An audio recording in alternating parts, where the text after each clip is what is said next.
Dans cette vidéo, nous allons parler nouvelle fonctionnalité qu'on a ajoutée sur les tunnels de vente, puisque maintenant vous allez avoir, donc vous aviez des modèles de pages web dans les tunnels, maintenant vous allez avoir des modèles de sections. Alors, ce que je vous propose, c'est qu'on regarde tout de suite ensemble comment ça fonctionne. Je vais aller dans Site et Tunnel, je clique sur Tunnel de vente et je vais créer un tunnel de vente de toute pièce. Je vais l'appeler par exemple mon site et je vais le rattacher à un domaine. Une fois que vous avez fait ça, vous avez l'habitude maintenant, donc déjà je vais cliquer sur ajouter une première page, et je vais cliquer donc sur une page de capture, je vais faire ajouter cette nouvelle étape. Ok, là, ce que je vous propose, c'est que on parte d'une page vierge, donc je vais directement laisser parler ma créativité, et je vais sélectionner une page vierge. Vous pouvez la nommer comme vous le souhaitez, c'est pas très grave, et je vais juste activer mon tunnel pour que sur la liste, je puisse le retrouver facilement. Ok, on va aller dans l'onglet Design, modifier le contenu, et vous voyez ici, voilà, vous avez un contenu qui est vierge, il n'y a rien du tout, il n'y a aucune section, voilà.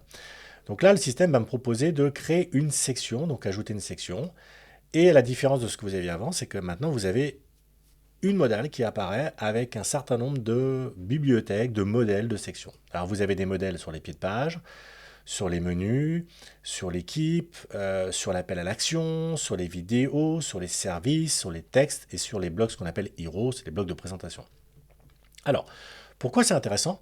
Parce que si demain vous faites un site internet, que vous pouvez tout à fait réaliser avec Prospenio, vous allez peut-être, je ne sais pas, préparer un menu qui va être identique pour les 1, 2, 3 ou 4 ou 5 pages que va contenir votre site internet.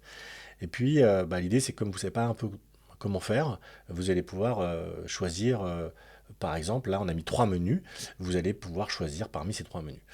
Alors, même principe que sur les pages web, vous allez pouvoir gérer un aperçu, dire, ah ok, ça me plaît ou ça me plaît pas, et puis vous allez pouvoir ensuite le sélectionner. Donc là, je vais faire un exemple très simple, c'est que je vais prendre, par exemple, un modèle où je vais sélectionner mon menu, je vais le sélectionner et il va s'afficher automatiquement donc sur ma page.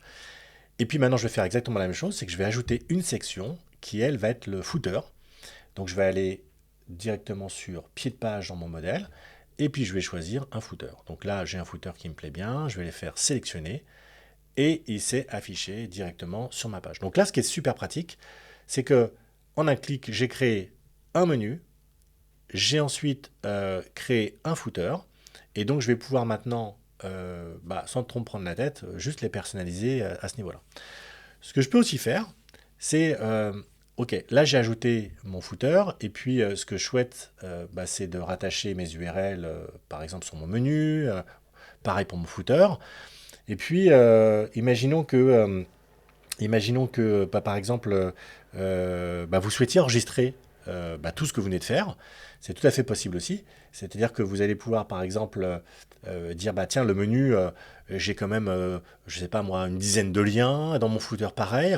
Ce que je souhaiterais, c'est enregistrer ce menu-là pour l'utiliser sur d'autres pages. Et là, vous allez faire exactement la même chose que sur les pages web. Vous allez cliquer sur l'item section qui se trouve généralement sur la gauche de votre page. Alors, quand vous cliquez dessus, il y a marqué style de la section, dupliquer la section, enregistrer comme modèle ou supprimer la section. Et nous, ce qu'on va faire, c'est qu'on va enregistrer la section comme modèle. Donc je clique dessus et je vais pouvoir directement mettre un nom à mon modèle et le retrouver justement la prochaine fois que je vais ajouter donc une section. Donc là, je vais l'appeler par exemple mon menu. Ok. Je peux mettre un descriptif si je souhaite. Ok. Et je vais faire enregistrer comme modèle. Maintenant, je vais vous montrer un peu comment ça fonctionne. Je vais rajouter une section vide. Et vous voyez que là, dans mes modèles, dans la modale qui s'est ouverte, dans mes modèles, j'ai bien un item qui apparaît qui s'appelle mon menu. Donc voilà, il suffit maintenant que je sélectionne et il va se rattacher automatiquement sur ma page. Et donc là, le gros avantage, c'est que vous allez rattacher un menu qui est déjà modifié, puisque vous avez déjà mis toutes les URL qui allaient bien, vous avez...